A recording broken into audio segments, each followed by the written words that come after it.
This conference will now be recorded. अध्याय 1 श्लोक number 114 अथ अपरे त्रयो वृक्षाः पृथक् ये फलमूलिभिः स्नुहि अर्क अश्मन्तकाः तेषाम् इदं कर्म पृथक् पृथक् वमने अश्मन्तकं विद्यात् स्नुहि क्षीरं विरेचने क्षीरम् अर्कस्य विज्ञेयं वमने सविरेचने। अयम वन फोर से प्रारंभ कर रहे हैं। इसका संदर्भ इसी अध्याय के पिछले पन्ने पर 76 नंबर का श्लोक है, वहां से संदर्भ है। वो श्लोक है शोधनार्थाश्च षड्वृक्षाः पुनर्वसु निदर्शिताः। शोधन की उपक्रम में काम में आने वाले 6 वृक्षों का निर्देश पुनर्वसु ने किया है। एतान वेत्ति संयोक्तुम विकारेषु च वेदवित्। तो ये जो मूलिन्यः फलिन्यः वगैरह का वर्णन किया है, उसमें ये श्लोक आया है कि शोधनार्थ षड्वृक्षाः। तो वो जो षड्वृक्ष का वर्णन है वो इस श्लोक के लिए है। इसलिए प्रारंभ करते हैं अथ अपरे अपरे त्रयो वृक्षाः। और यहाँ पर अपरे यानी दूसरे, त्रयो वृक्षाः वृक्षा बहुवचन है, 3 वृक्षों का वर्णन किया है और शेष 3 का 116 में किया है। अब ये 3 वृक्ष जो है ये सम्मिश्र है, फलमूली। स्नुहि अश्मन्तक अर्क, इनमें 3 है। स्नुहि है, अर्क है, अश्मन्तक है और इनके कर्म पृथक पृथक है। कैसे हैं? वमने अश्मन्तकः स्नुहि क्षीरं विरेचने। और क्षीरम अर्कस्य षष्ठी है। अर्क का क्षीर का प्रयोग वमन विरेचन दोनों में करना है।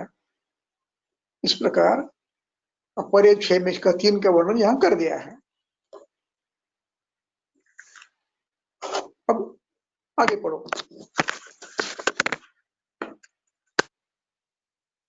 चरक संहिता सूत्रस्थान अध्याय 1 श्लोक क्रमांक 116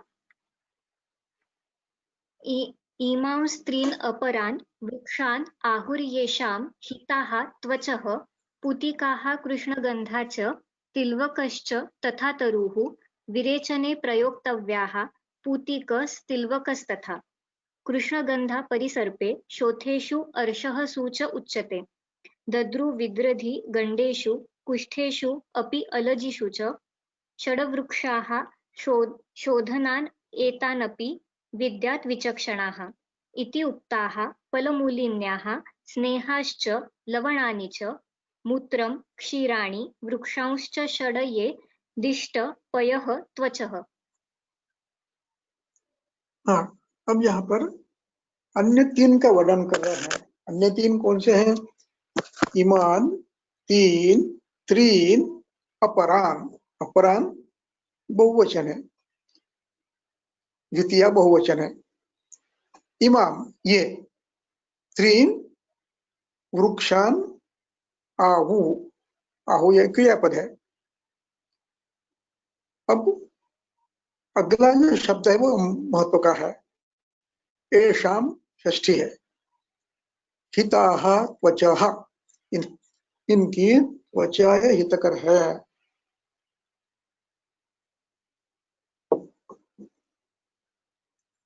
ये इन 3 द्रव्यों की त्वचा ज्यादा उपयोग में आते हैं। तो कौन सी है वो? तो पहले पूतिक। पूतिक करंज का नाम है।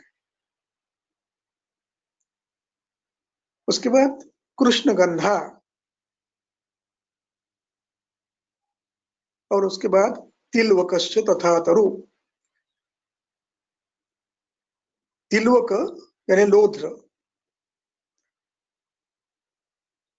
इनमें लोध्र 2 प्रकार का होता है, एक शावर लोध्र और लोध्र, इसलिए तरु शब्द आया, प्रयोग आया है। तिलवक और तरु, तरु शावर के लिए आया है। और इसमें अब कृष्णगंधा आई है। ये कृष्णगंधा शुभांजन का नाम है। अब इनमें से इनकी त्वचा काम में आती है बताया। तो विरेचन में, विरेचने सप्तमी, विरेचने प्रयोक्तव्यः, प्रयोक्तव्य ये विद्यार्थी विशेषण है, उसका बहुवचन किया है। विरेचने प्रयोक्तव्यः, किसका प्रयोग करना है? पूतिक और तिलवक 2 का।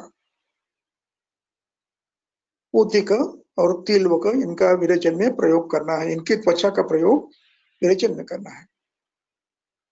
उसके बाद यहाँ 6 वृक्षों का वर्णन हो गया। इमान स्त्रीन और अथा परेतयो, ये जो 76 में कहा था, उन 6 का वर्णन यहाँ पर कर दिया है। अब इनका प्रयोग विशेष रूप में कहाँ कहाँ किया जाता है, तो वर्णन करते हैं। कृष्णगंधा यानी शोभांजन का प्रयोग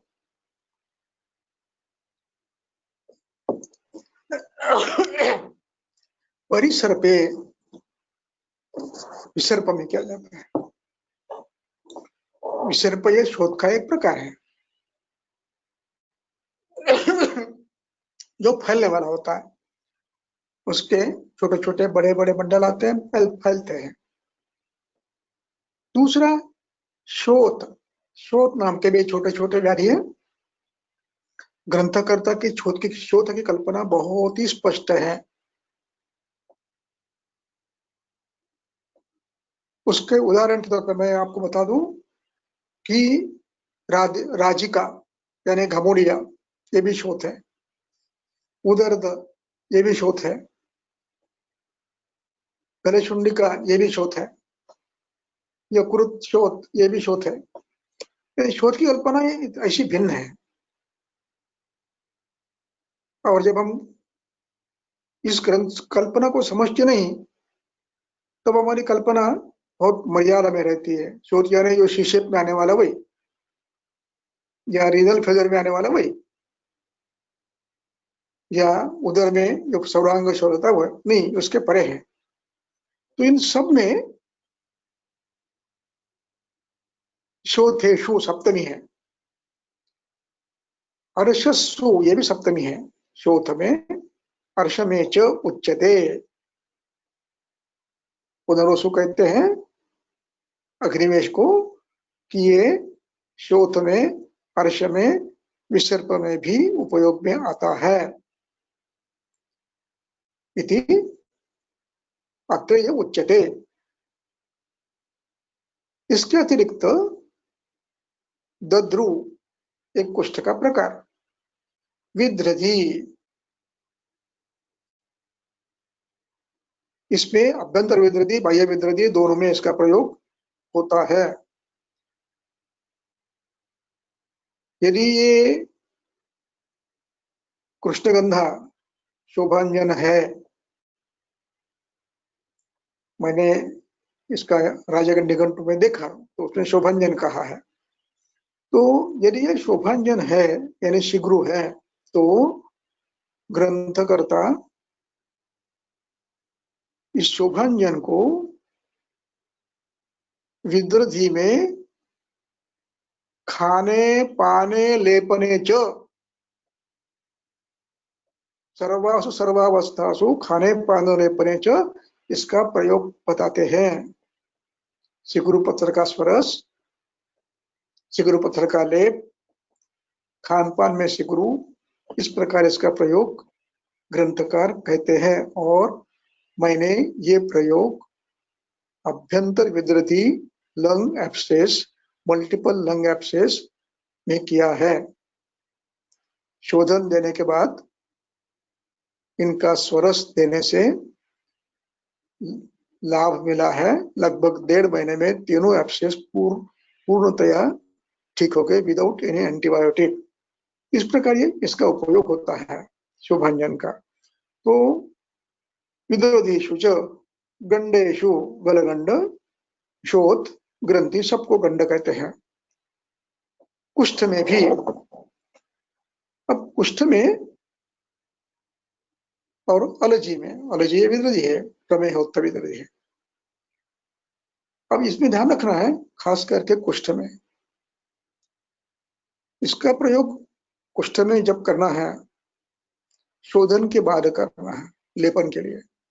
उसका नियम है कुष्ठ में अभ्यंतर बाह्य शोधन किए बिना, वमन विरेचन रक्त मोक्षण किए बिना किसी भी प्रकार का लेप नहीं लगाया जाता है। ये अर्शवचन इसी अध्याय कुष्ठ अध्याय चिकित्सा में दिया है। तो यदि लेप लगाना है तो शोधन करने के बाद लगाना है, तो उसका फल जल्दी मिलता है और निश्चित मिलता है। फलदिषु च षड्वृक्षाः, षड्वृक्षान्, जो 6 वृक्ष बता रहे हैं इनको शोधनान, ये 6 शोधन वृक्ष है। अब यहाँ पर एतान अपि, इसको थोड़ा समझना है। षड वृक्षान, यहाँ पर जो यह बना है वो न है, षड वृक्षान द्वितीय है, बहुवचन है। शोधनान द्वितीय बहुवचन है। ये शोधनान षड वृक्षान, एतान ये भी द्विवचन है, बहुवचन है, द्वितीय बहुवचन है।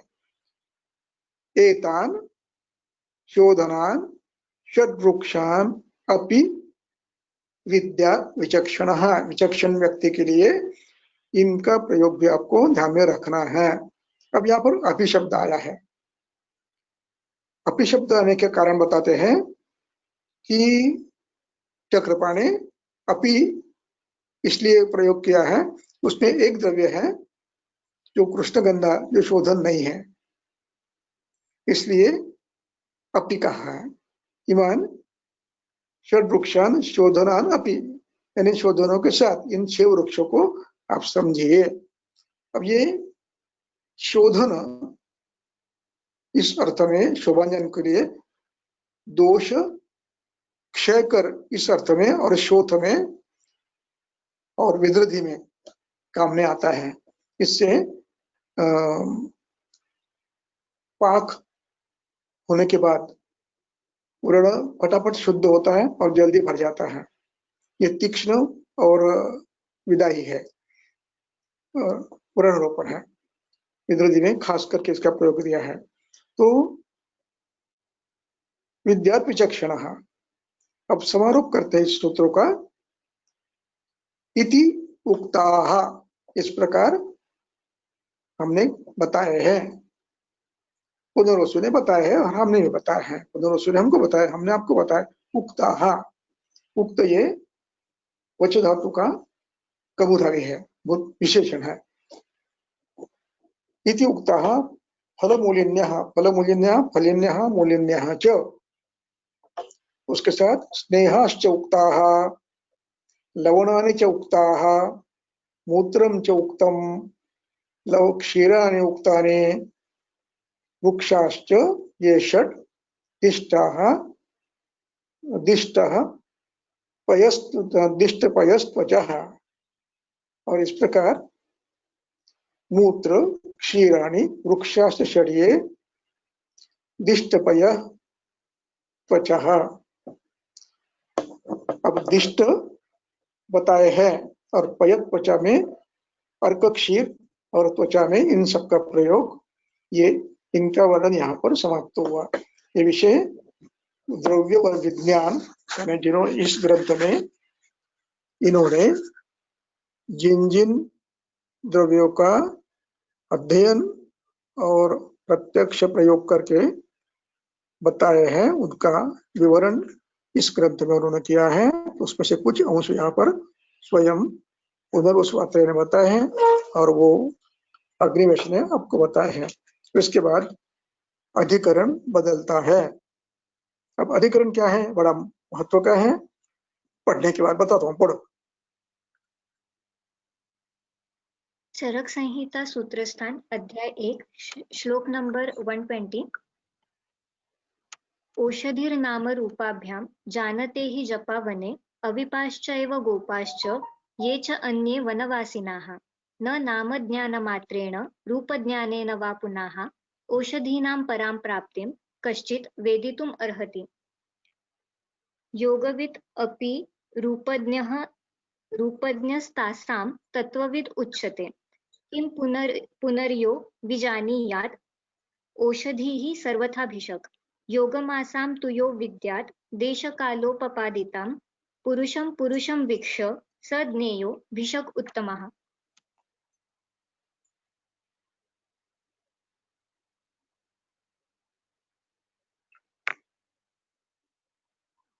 हो गया? हाँ सर। अब यहाँ पर अधिकरण क्या है?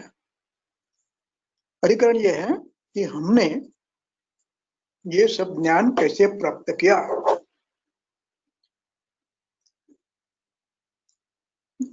ये ऋषिवर सभी ये उच्छील वृत्ति के थे, यानी जंगलों में भटकते रहते थे और इनका वनस्पतियों के साथ सालों साल संपर्क आने के कारण इन्हें सभी वनस्पतियां देखने को मिली। हमारा दुर्दैव है, हम नहीं देख पाते। और इन्होंने किस पद्धति से इसका ज्ञान प्राप्त किया, वो कहते हैं कि औषधि नाम रूपाभ्याम, नाम और रूप इन दोनों से, षष्ठी एक द्विवचन, जानते अजपा वने, अजपा यानी भेड़ बकरी इनको पालन करने वाले, जानते इनके द्वारा जाना जाता है, ये जानते हैं अच्छी तरह से। नामोरूपाभ्याम जानते अजपा, अविपा बकरियों को पालन करने वाले, गोपाश्च गो पालन करने वाले। और आगे लिखते हैं ये चान्य वनवासिनः, कहीं पालन नहीं करते, गोपालन नहीं करते, अजय पालन नहीं करते, लेकिन वनवास करते, वन में रहते हैं। और जो वन में रहते हैं, इनका वन में रहने वाले पशु पक्षी, जलचर प्राणी और वनस्पति, इनका ज्ञान बड़ा प्रचंड रहता है, गहरा रहता है। इसके लिए मैं आपको एडवाइस करूंगा, एक किताब है मनोषजित वनोपनिषद नाम का, मारुति चित्तमपल्ली का है। तो वो पढ़ने के बाद समझ में आता है कि इन वनवास वन में रहने वाले जनता, इनका कैसे ज्ञान होता है पशु पक्षी के बारे में। इतना सुंदर ज्ञान होता है कि बस वो कब आते हैं, किस दिशा से आते हैं, कब तक रहते हैं, उनका पैदाइश कब होती है, क्या खाते हैं, उनका रंग कैसा होता है, सब उनको मालूम होता है। इसलिए ऋषि लोग उस समय जंगल में रहते थे, फिरते घूमते थे, तो उनको ये इसकी इतनी जानकारी थी कि जब हम लोग इनका ये वर्णन पढ़ेंगे 27वें अध्याय में जानवरों का, थक हो जाते हैं देखकर। उनका वर्णन इतना बढ़िया किया है और उसके आधार पर गुण निश्चित किए उन्होंने। ये सामान्य व्यक्ति का काम नहीं है बिना अध्ययन के। इसलिए वो कहते हैं कि ये चान्य वनवासिनाः, ये सब जानते हैं। कैसे जानते हैं? लेकिन ये बहुत ही महत्व का है। औषधि नामरूपाभ्याम, ये इसका नाम उनको पता है और रूप पता है, योग उनको पता नहीं। योग यानी कल्प, उपयोग करते हैं, कैसा करना है उनको पता रहता है, लेकिन इसके योग नहीं जानते हो। मात्रा कैसे वगैरह वगैरह इस शास्त्रीय ज्ञान नहीं होता, वो अपने अपने हिसाब से करते रहते हैं, जानते हैं वो, और इसका प्रयोग वो अपने जीवन में वो करते हैं। हम जब धनेज गए थे तो वहां पर ऐसे 2 व्यक्ति हमें मिले, वैसे तो 5 आए थे। तो ये जंगल में प्रैक्टिस, भिन्न भिन्न वनस्पतियों को ढूंढ के लाते हैं और उनकी प्रैक्टिस करते हैं, उसके दवा देते हैं।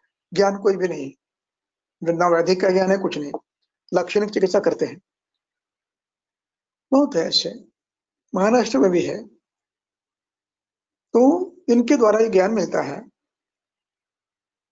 अब ज्ञान मिलता है, इसके बाद ग्रंथकार जो कहते हैं ना, वो सबसे महत्वपूर्ण है। ये वे कहते हैं औषधि नाम परा प्राप्ति, 121 की अंतिम दूसरी पंक्ति।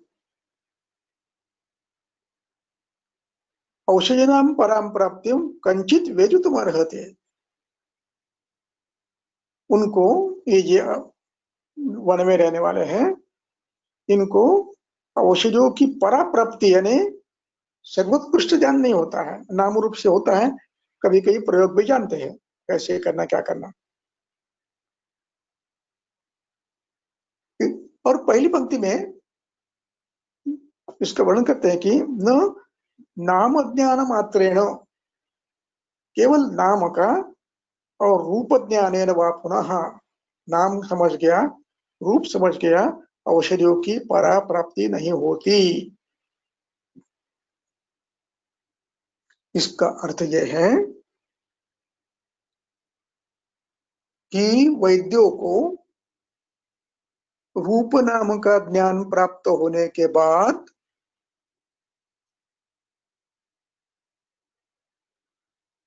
उसके गुणधर्म खुद निर्णय करना है। उससे गुणकर्म उसको निर्णित करना है। रस क्या है, वीर्यपा क्या है, प्रयोग कैसे किया जाता है, मात्रा कैसी होगी, कार्य कौन सा करेगा, ये यथा द्रव्य निर्णय करना है। मैंने पिछली बार कहा था, धन्वंतरि निघंटु में एक वाक्य है, प्रयोगाच युक्त्या तर्केण प्रयोगाच। आपको किसी भी द्रव्य का विपाक प्रयोग के बिना नहीं समझता। विपाकम कर्मनिष्ठया, मधुर अम्ल लवण में शुष्ट मूत्रत्व आता है, अम्ल में शुष्ट मूत्रत्व के साथ मूत्रदाह होता है, और कटु में विन मूत्र में कृच्छ्रता आती है। ये कर्मनिष्ठया यानी उनका प्रयोग करके निश्चित करना है। इसलिए ग्रंथकार कहते हैं कि न नाम मात्रेण रूप ज्ञानेन वा पुनः, या वा शब्द से अभिप्रेत है कि हो सकता है उनसे आपको कुछ उसका रस ज्ञान भी हुआ हो, और प्रयोग कैसे किसमें करते हैं ये भी आपको ज्ञान हुआ होगा। लोग बताते हैं, जैसे कुछ लोग वनस्पति का प्रयोग उनको पूछो आप, तो बताते हैं कि ये खरूज में काम आता है। हम इसमें थाना में गए थे, तो थाना में घूमते घूमते हम कपड़े को बीज देखे, तो हम उसके तूष निकाल रहे थे। वो उसकी जो ऊपर के लव रहती है केश, वो निकाल रहे थे। बोले ये क्या करते हो? तो बोले ये हम लोग बच्चों को ये वो कीड़ा होता है ना उस पे देता है, यानी कृमि रोग पे देते हैं, तो गुड़ गुड़ में मिलाकर बच्चों को पिला देते हैं। इतना ध्यान आपको मिल सकता है, इसलिए वह शब्द है। किंतु केवल न नाम मात्रेण न रूप ध्यानेन व पुनः उपयोगेन औषधीनाम पराप्राप्ति, सम्यक ज्ञान नहीं होता है, किसी को नहीं होता है। अपने आप को वैद्य कहने का अधिकार नहीं है। इनको क्या ग्रंथकर्ता क्या कहते हैं, बड़े सम्मान के साथ कहते हैं, ऐसे लोगों को कहते हैं ये तो तत्वविद। इनको संज्ञा देते हैं, जिनको नामरूप से ज्ञान है उनको तत्वविद कहते हैं। अब देखिए यहाँ पर वैद्यों के 3 प्रकार बताए हैं, एक तत्वविद, एक भिषक और भिषकोत्तम।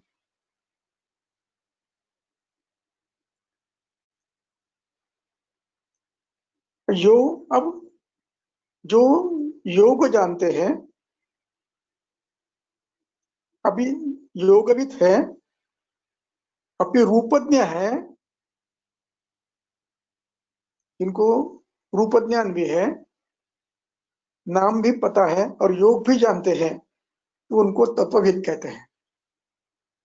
रूपज्ञ तासाम तत्वविद उच्यते। उनमें ये जो है सभी, इनमें कुछ लोगों को कुछ योग ज्ञान में होता है, कहाँ कहाँ प्रयोग होता है, तो उनको तत्वविद कहते हैं। तासाम तत्वविद उच्यते, तासाम षष्ठी बहुवचन है। तासाम द्रव्यों के लिए, वनस्पतियों के लिए, वनस्पति के जो योग जानते हैं, रूप जानते हैं, तत्व जानते हैं, उनको इनमें से जो द्रव्य है, तो कुछ द्रव्यों के रूप, गुण और योग भी जानते हैं, उनको तत्वविद कहते हैं। ये कहने का अभिप्राय भिन्न है उनका। इनका अभिप्राय, इनको तत्वविद कहने का जो उपयोग जानते हैं, नाम जानते हैं, रूप जानते हैं औषधियों का, उनको तत्वविद कहते हैं। ये कहने का अभिप्राय अगले शब्द व्यक्त होता है, वो कहते हैं किम पुनर जो विजाने याद। फिर उनको क्या कहेंगे कि जो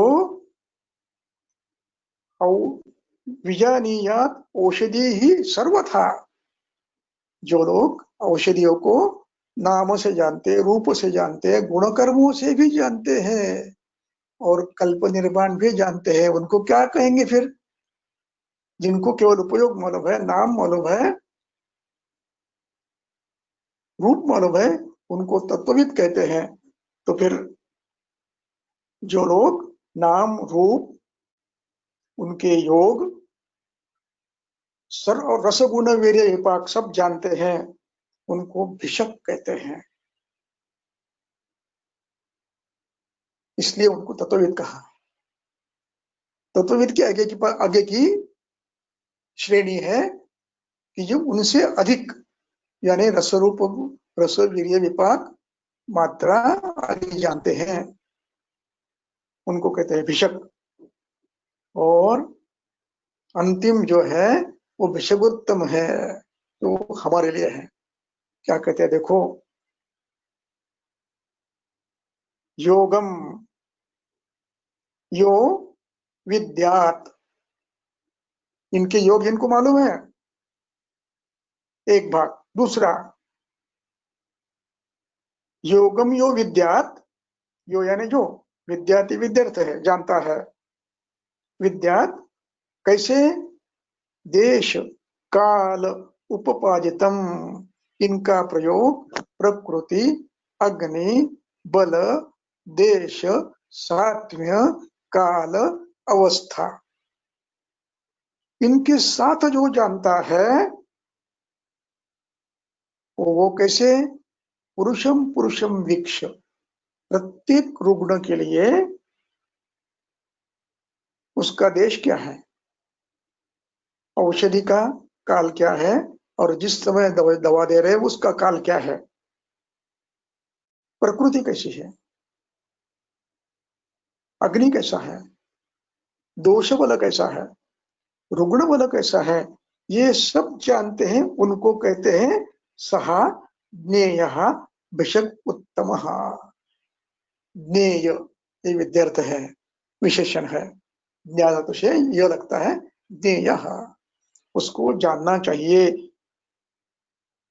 कैसे जानना चाहिए? भिषक् उत्तम। चार, तीन श्रेणी वैद्य की बताइए। और चौथी श्रेणी है प्राणाचार्य, वो आगे बताते हैं। यहाँ पर औषधियों का ज्ञान कैसे कराना, तो ये जानने वनवासिनः तक जो वाक्य है, इनमें जो लोग रहते हैं, इनके तेषां सकाशात् उपलब्ध वैद्यः, उनके पास से प्राप्त करना। क्या है? इसका रस मालूम है क्या, जहरीली है क्या, गुण क्या है, नाम रूप क्या है, आदि सब जान लो। और फिर इसका उन्होंने बताया है, फिर भी आप उसका रस परीक्षण करो। ग्रंथकर्ताओं ने रस परीक्षण के विज्ञान बताया है, वो विज्ञान से आधार पर आप करो, और फिर आप उसका प्रयोग करके उसके कर्म देखो, फिर प्रयोग करके उसको विपाक देखो।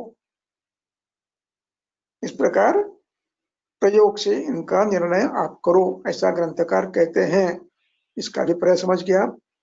इसका अभिप्राय यह है कि ग्रंथकर्ताओं ने ध्यान लगाकर ज्ञान नहीं प्राप्त किया, इन्होंने द्रव्यों के गुण जाने, गुण जानने के बाद रस जाने, रस ज्ञान के बाद उनके द्रव्य जाने, और द्रव्य ज्ञान के बाद उनके गुण का निर्णय किया, और फिर उन गुणों के पक्की निश्चितीकरण करने के लिए उन पर संस्कार क्या क्या हुए हैं, इसका निर्णय करके, और फिर प्रयोग करके विपाक, फिर उनका प्रभाव, इन सब का वर्णन वैद्यों ने, ऋषियों ने स्वयं किया है।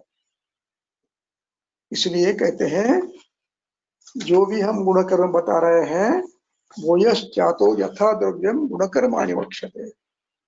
गुणकर्म हम लोग यानी सभी वैद्यवर यानी सभी ऋषिगण द्रव्यों के द्रव्यों के आधार पर बता रहे हैं। जो हमारी कल्पना थी, मेरी थी, अब पता नहीं आपकी क्या थी, ये ध्यान में बैठ गया और सब रस द्रव्य का रस पट मिलाऊंगा, नहीं, गलत है वो, ऐसा नहीं हुआ। यहाँ पर एक अधिकरण वैद्य ने द्रव्यों का ज्ञान कैसे कराना है यह समाप्त हुआ। अब इतना ध्यान कराना चाहिए, ये इतना जोर से क्यों कह रहे हैं? ध्यान होना चाहिए, ध्यान होना चाहिए, ऐसा क्यों कह रहे हैं?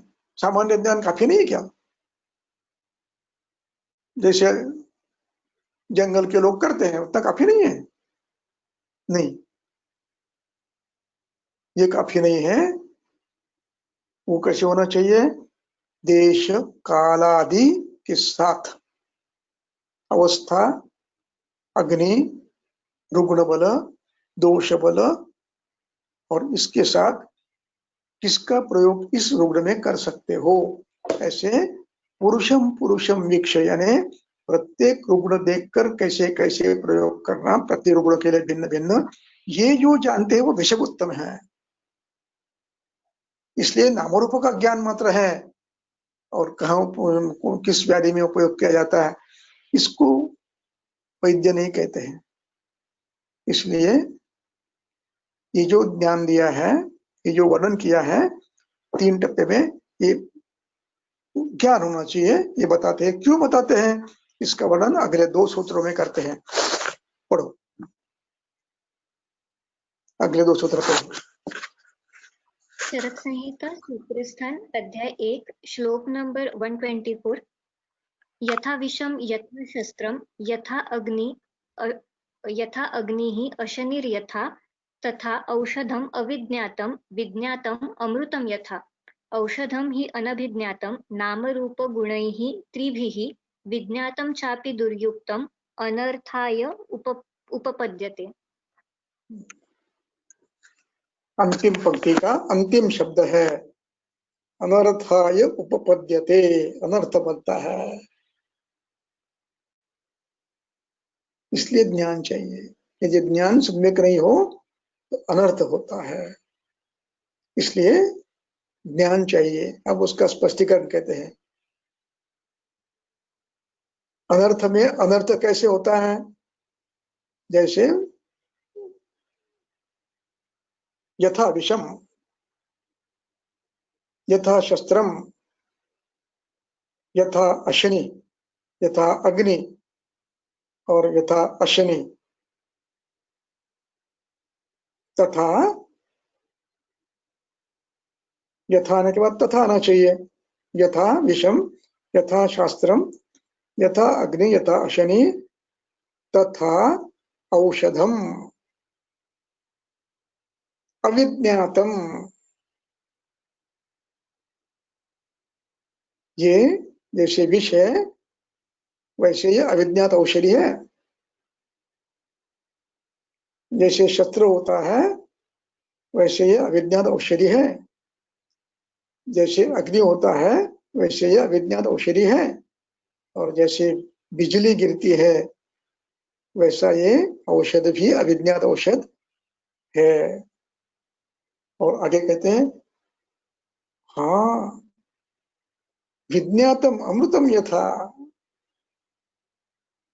हाँ विष है, लेकिन अच्छी तरह भी जान गए तो वो अमृत है। शस्त्र भी शस्त्र है, अच्छी तरह से जान गए तो वो अमृत है। अग्नि भी अच्छी तरह से जान गए तो उसका उपयोग आप करा सकते हो। इसलिए विज्ञातम अमृतम यथा। अविज्ञातम दो शब्द है, अविज्ञातम और विज्ञातम।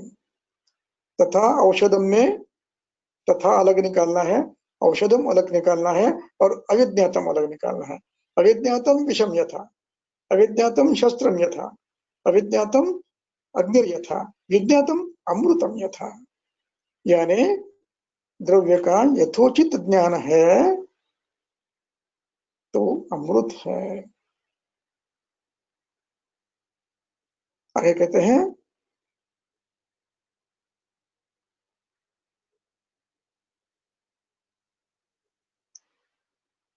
औषधम ही अनभिज्ञातम। औषधि का नाम रूप गुण ही त्रिभय ही ज्ञान नहीं है। फिर भी प्रयोग किया, और वो कैसे किया? दुर्युक्त किया। और विज्ञात भी है, विज्ञात हो या अज्ञात हो,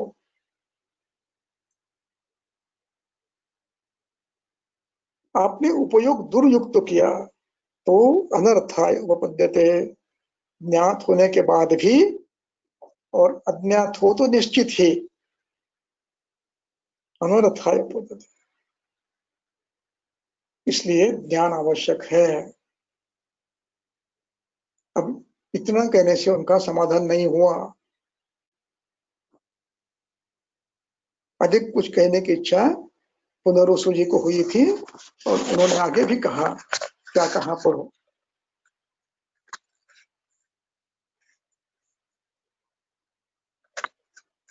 चरक संहिता सूत्रस्थान अध्याय 1 श्लोक नंबर 126। योगात अपि विषम तीक्ष्णम उत्तमम भेषजम भवेत्, भेषजम चापि दुर्युक्तम तीक्ष्णम संपद्यते विषम। तस्मान्न भेषजा युक्तम युक्तिबाह्येन भेषजम धीमता किंचित आदेयम जीवित आरोग्यकांक्षिणा कुर्यात् निपतितो मूर्ध्नि सशेषम वासवाशनिः सशेषम आतुरम कुर्यात् नत्वज्ञ न तु कुर्यात् न तु अज्ञमतम औषधम दुःखिताय शयानाय श्रद्धानाय रोगिणे यो भेषजम अविज्ञाय प्राज्ञमानि प्रयच्छति त्यक्तधर्मस्य पापस्य मृत्युभूतस्य दुर्मतेः नरो नरकपाती स्यात् तस्य संभाषणादपि।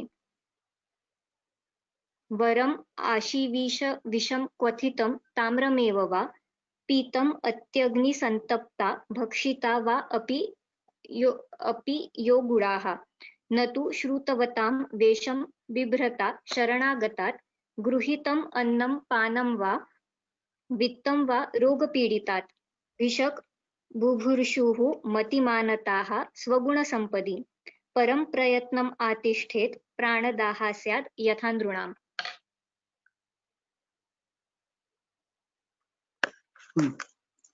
अब देखिए उनका समाधान नहीं हुआ, क्या कहते हैं आगे? आगे कहते हैं, स्पष्टीकरण करते हैं, योगात् अति विषम तीक्ष्णम उत्तमम भेषजम भवेत। योगात् पंचमी है, विषम तीक्ष्णम, ये तीक्ष्ण उसका विषय का विशेषण है। तीक्ष्णम विषम योगात् उत्तमम भेषजम भवेत, यदि ठीक ढंग से आपको ज्ञान हुआ है तो वो उत्तम भेषज होता है। और आगे कहते हैं, ये तो विष के बारे में कहा, अब भेषज के बारे में कहते हैं। देखो विपर्य कैसा है, विष योगात अमृतम भवति, सम्यक प्रयोग किया तो अमृत बनता है, लेकिन भेषजम दुर्युक्तम, भेषज है, ऊपर का तो विष था, ये भेषज है, लेकिन इसका यदि उपयोग आपने ठीक ढंग से नहीं किया, पुरुषम विक्षम नहीं किया, तो वो तीक्ष्ण विष बनता है। तीक्ष्णम विषम संपद्यते, तीक्ष्ण ये विषम का विशेषण है, दुर्युक्तम विषम का विशेषण है, भेषजम दुर्युक्तम तीक्ष्णम विषम संपद्यते। यानी इसलिए विष का ज्ञान भी होना चाहिए और औषधियों का ज्ञान भी अच्छा होना चाहिए, और दोनों का उत्तम ज्ञान हो तो आप उसको उत्तम भेषज रूप में परिवर्तित कर सकते हैं, अथवा वो तीक्ष्ण विष बनता है। इतना कहने के बाद अब आपको सूचना दे रहे हैं, तस्मात्, तस्मात् शब्द में हलंत तो है, उसको अलग निकालना है और उसका भित्व आया है और न अलग निकालना है। न विषया युक्तम युक्ति बाह्य न भेषजम, इसलिए विषया तृतीया है वैद्यने, युक्ति बाह्य न युक्तम, वैद्य ने बिना अच्छी योजना किए देश काल बल रुग्ण बल औषध बल प्रकृति अवस्था और गुणों का ज्ञान द्रव्य के, इनकी समायोजना उत्तम बिना किए युक्ति बाह्य न युक्तम, बिना युक्ति के उसका प्रयोग नहीं करना चाहिए, न युक्तम।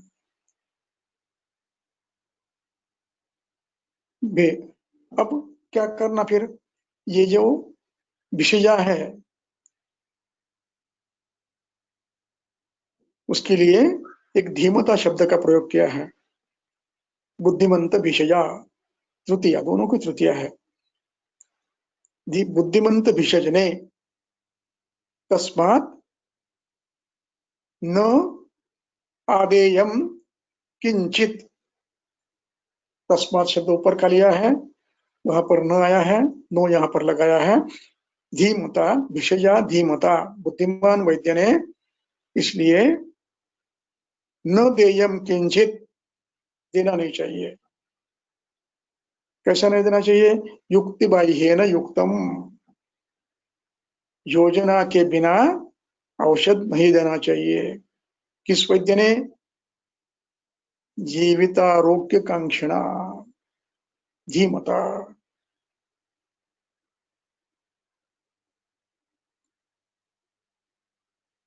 जिसको जीवित की आरोग्य की इच्छा है उसने देना नहीं चाहिए। और दूसरा, उसका दूसरा अर्थ है धीमता रुगुणेन न आदेयम। बुद्धिमान रुग्ण ने भी इस प्रकार की औषध जिसको जीवित की कांक्षा है उसने नहीं देना है, यानी उसने वैद्य का परीक्षण भी करना है। यदि आप ऐसे करते हो, लेते हो, आप बुद्धिमान हो, लेकिन आपने आपके जीवित की इच्छा भी है, आरोग्य की इच्छा भी है, आपने बिना वैद्य के परीक्षण किए यदि औषध लिया तो क्या होता है? कुर्यात निपतितो मूर्ध्नि सशेषम वासवाशिनी। यदि आप निपतित हो गए, निपतित यानी भ्रष्ट हो गए, आप भी और वैद्य भी दोनों। कुर्यात निपतितो, यदि आप भ्रष्ट हो गए तो क्या करते हैं? वो औषधि क्या करेगी? मूर्ध्नि, सिर पे, इंद्र की, इंद्र का वज्रपात हुआ है। यहाँ अश्विनी शब्द का अर्थ विद्युत है, लेकिन वासव यानी इंद्र, इंद्र का अग्नि यानी यहाँ पर इंद्र का शस्त्र वज्र, उसका पाठ कैके जैसा है। इसलिए सशेषम का अर्थ है जिसका आयु शेष है, मृत्यु पंथ में नहीं लगा है, ऐसे व्यक्ति ने जीवित आरोग्य की आकांक्षा करते हुए बुद्धिमान व्यक्ति ने ऐसा औषध नहीं लेना चाहिए। यदि लेते हो तो वो क्या होगा? इंद्र के वज्र के समान आघात करेगा। कुर्यात निपतितो, निपतित अर्थ का है भ्रष्ट, बुद्धि भ्रष्ट। आपने विचार पूर्वक वैद्य चयन नहीं किया, वैद्य ने विचार पूर्वक औषध नहीं दिया, और तो उससे आपका नाश हो सकता है। इसलिए बुद्धिमान व्यक्ति ने युक्ति बाह्य ने दिया हुआ औषध नहीं लेना चाहिए और वैद्य ने भी नहीं देना चाहिए।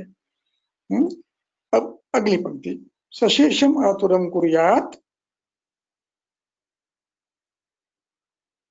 न तु अज्ञमतम औषधम। जिनका अभी आयु शेष है, यानी व्याधि अरिष्ट लक्षण वगैरह नहीं है, अभी जीवित बाकी है, तरुण है, युवा है, तो उसमें क्या करना चाहिए? सशेषम जीवितम कांक्षणम आतुरम कुर्यात, कुर्यात का न डबल न हुआ है, कुर्यात तोड़ना है उसको, न ये भी तोड़ना है, और त्व में तू है उसको भी निकालना है। कुर्यात न तु अज्ञमतम औषधम। बुद्धिमान व्यक्ति ने इसलिए जिस औषध के बारे में निश्चित जानकारी नहीं है, अज्ञमतम, परिणामों के साथ जिसके विषय में अज्ञान है और उसके कार्य के विषय में कोई निश्चित मत नहीं है, ऐसा औषध नहीं लेना चाहिए। वैद्य ने, ये रोगी ने, यहाँ पर ये विषय समाप्त हुआ। कौन सा? युक्ति बाह्य औषध न वैद्य ने देना चाहिए न रुग्ण ने देना चाहिए, इसका परिणाम अच्छा नहीं होता है। और वही सामान्य व्यक्ति ने भी, विशेष तौर पे बुद्धिमान व्यक्ति ने अज्ञमत, जिस औषध के बारे में कोई अच्छा मत नहीं है, परिपूर्ण ज्ञान नहीं है, वो नहीं लेना चाहिए। इसके बाद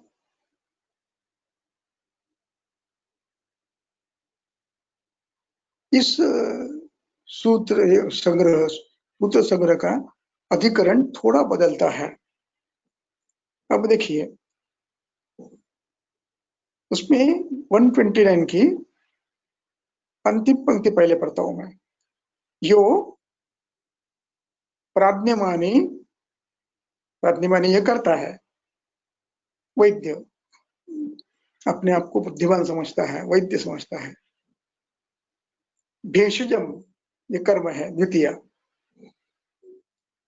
अविज्ञाय बिना जानते हुए, प्रयच्छति ये क्रियापद है। यो वैद्यः प्राज्ञमानी वैद्यः भेषजम अविज्ञाय प्रयच्छति।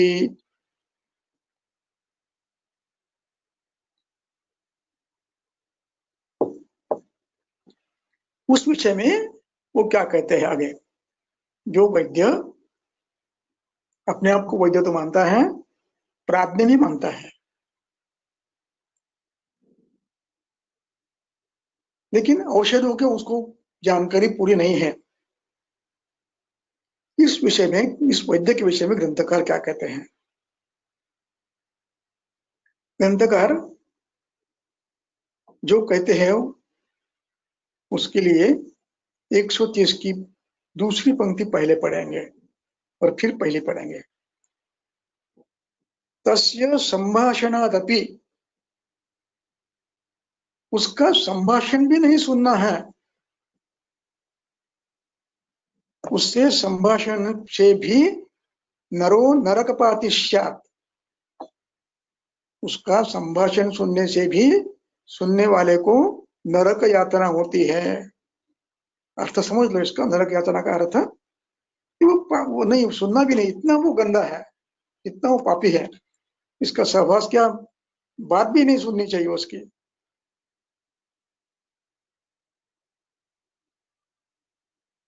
नरो नरक पातिष्यात्,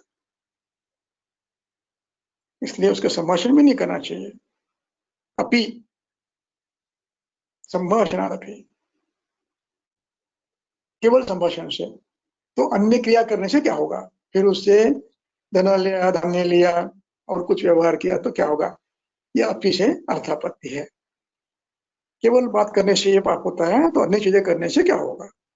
अब उसका वर्णन करते हैं उस व्यक्ति का जो प्राद्यमानी है। भेषजम अविज्ञाय प्रयच्छति, ऐसा है, बिना जाने औषध देता है। उसके बारे में कहते हैं ये त्यक्त धर्म है, इसमें धर्म का पालन नहीं किया है। एक उक्ति है, ज्योतिषम व्यवहार्यम च भेषजम च विना ज्ञानेन यो ब्रूयात् तम विद्यात् ब्रह्मघातिनम, उसको ब्रह्मघाती मानना चाहिए।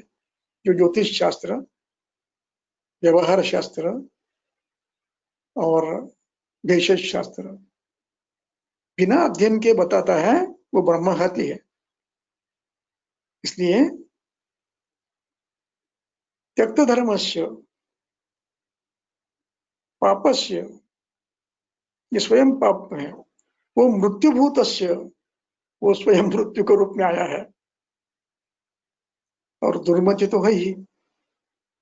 उसके संभाषण से भी नरो नरक पातिष्यात्, संभाषण से भी, तो अन्य व्यवहार से क्या होगा? इसका मतलब अन्य व्यवहार तो नहीं करने हैं, संभाषण भी नहीं करना है। इसके आगे कहते हैं, इतना कहने कर भी समाधान नहीं हुआ उनका।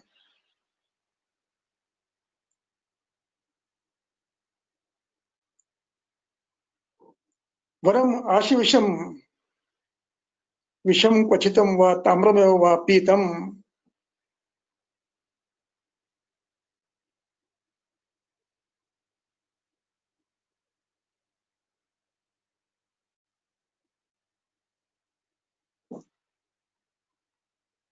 यहाँ पर वरम ये श्रेष्ठ उत्तम है, आशीष पीना अच्छा है, अथवा विषय को क्वात बनाए वो भी पियो तो अच्छा है, अथवा ताम्र का क्वाथ बनाया वही पीना अच्छा है, अथवा अग्नि संतप्त लोहे का टुकड़ा मुंह में रखना वो भी अच्छा है। किससे? ये भी चलेगा एक बार, लेकिन अगली दो पंक्ति वो नहीं चलेगा। अगली पंक्ति क्या है देखो, अगली पंक्ति है जिस व्यक्ति ने गृहीतम, गृहीत ये गृह धातु का पास्ट टेंस है, विशेषण बना है। गृहीतम लिया, क्या लिया? अन्न लिया। गृहीतम अन्नम, गृहीतम पानम, गृहीतम वित्तम। किससे? शरणागतात, रोग पीड़ितात। रोग पीड़ित व्यक्ति से, शरणागत व्यक्ति से, विधवाओं से, अनाथ व्यक्तियों से गृहीतम अन्न लेना है, पान लिया, वित्त लिया है। और वैद्य ने, कैसे वैद्य? ननु श्रुतवताम वेश विभ्रता। वैद्य कैसा है? श्रुतवताम वेशम, श्रुतवत यानी जिसका ज्ञान अच्छा है, ऐसा एक सज्जन व्यक्ति, उसकी ये षष्ठी है। उज्ज्वल वेश धारण किया है। श्रुतवताम वेशम विभ्रता, विभ्रता ये विभ्र धातु प्रकाश, जिसको ये कहेंगे आप आभा, प्रभा, तेज, लस्टर, उसके लिए शब्द है कि विभ्रता वैद्येन श्रुतवेशम, श्रुतवेश धारण, अच्छा वेश धारण करके करके अपने आप को प्रकाशित करने वाले वैद्य ने शरणागत से अन्नपान ग्रहित करना, वित्त ग्रहण करना, ये इससे अच्छा है कि आप आशीष खा लो, विष पी लो, तांबे का काढ़ा बनाकर पी लो, अथवा लोहे का टुकड़ा गर्म करके खा लो, वो अच्छा है। किससे? रोग पीड़ित से, आश्रित से, विधवा से, अपंग से, अनाथ से आप पैसे लेते हो तो ये विषय के समान है। गृहीतम वरम आशीविषम, उससे ये अच्छा है। वरम, गृहीतम से वरम है, इसलिए यहाँ ग्रंथकर्ता ने वैद्य की, क्या कहेंगे उसको, सदृढ़ता बता दिया है। अब अंतिम पंक्ति वो बहुत ही महत्वपूर्ण है, उसको लेकर हम व्याख्यान करेंगे। वो पंक्ति है भिषक, भिषक का आधा हलंत है। बुभूषु, बुभूषु ये भू धातु का इच्छावाचक शब्द है, बनने वाले ने। बुभूषु, जिसको विषक, बुभूषु विषक होने की इच्छा है। और जो मतिमान है, मतिमान, मतिमान है, उस व्यक्ति ने क्या करना चाहिए? अगली पंक्ति में पहले दो शब्द परम प्रयत्न आतिष्ठे, परम का अभिप्राय है जिसकी कोई मर्यादा ही नहीं है। परम, श्रेष्ठतम, प्रयत्न, कृति, चेष्टा, अभ्यास, दृष्टकर्मा, कृतकर्मा, अभ्यस्त कर्मा। आतिष्ठेत विद्यार्थ है। परम प्रयत्न, इसके लिए जिस चरम सीमा का प्रयास करना चाहिए। किसमें? स्वगुण संपत्ति, अपने हर गुण को बढ़ाने के लिए।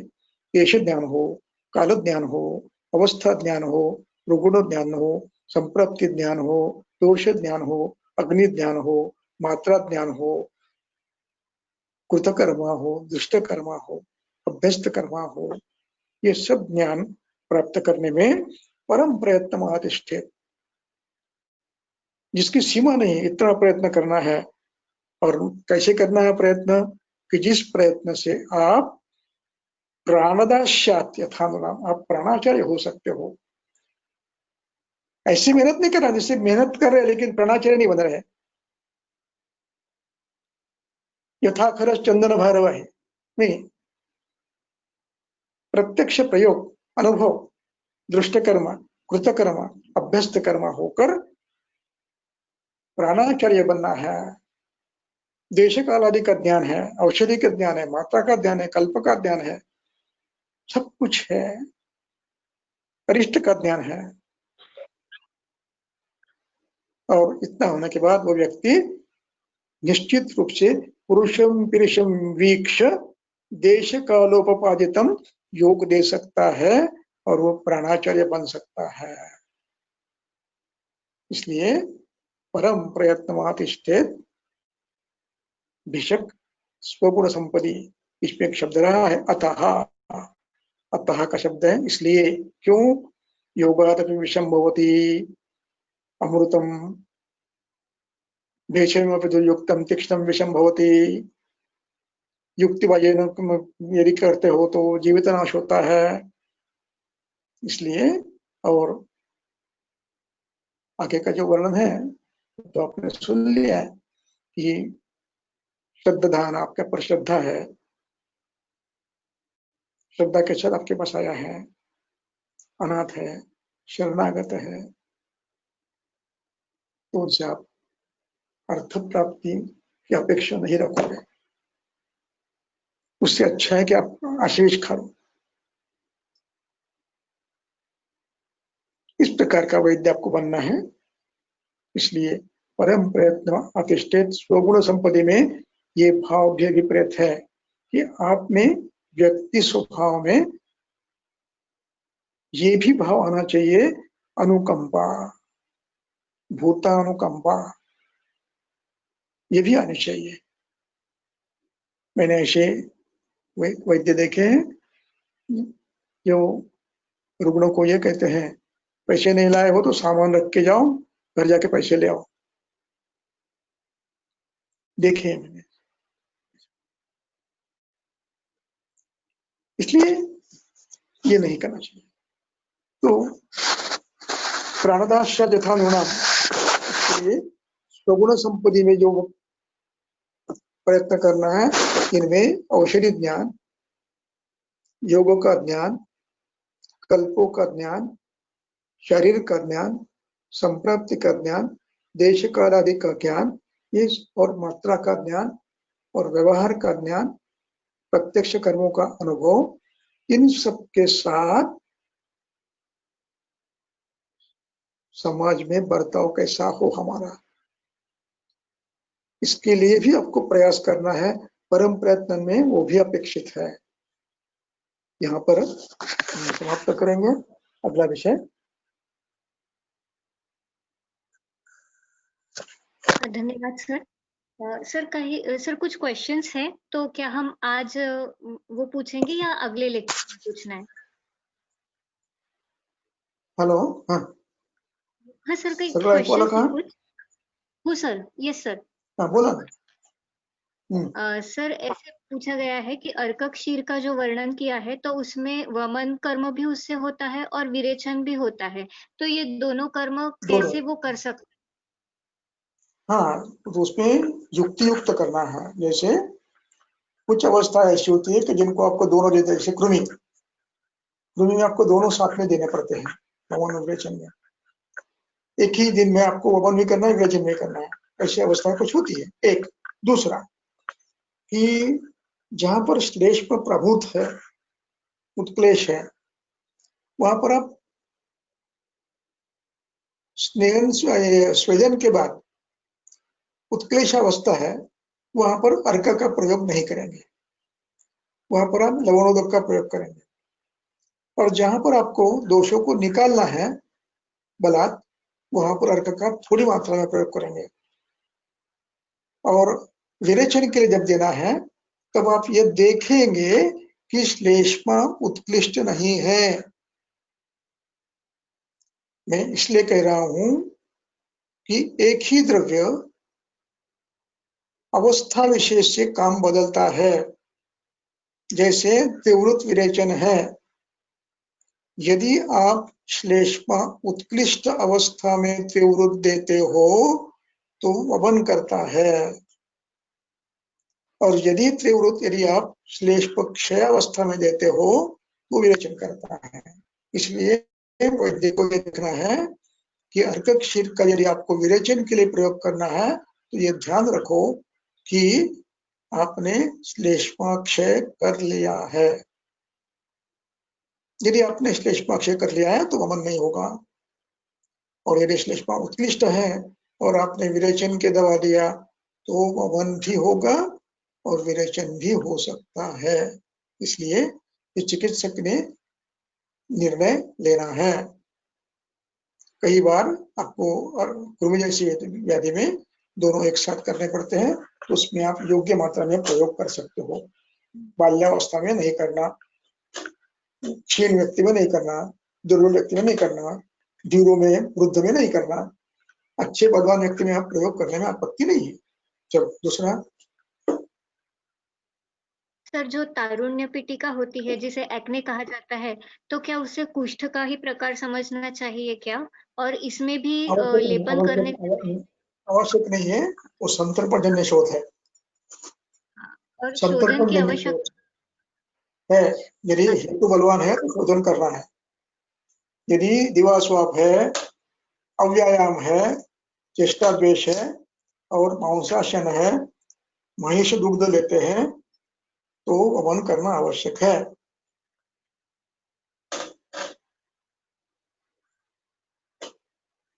आगे।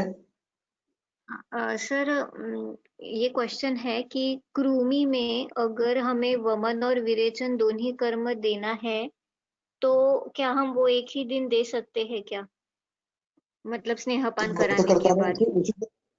हाँ, ग्रंथकर्ता ने वमन कराने के बाद नहीं, एक ही साथ देने के लिए कहा है। दोनों एक साथ करो।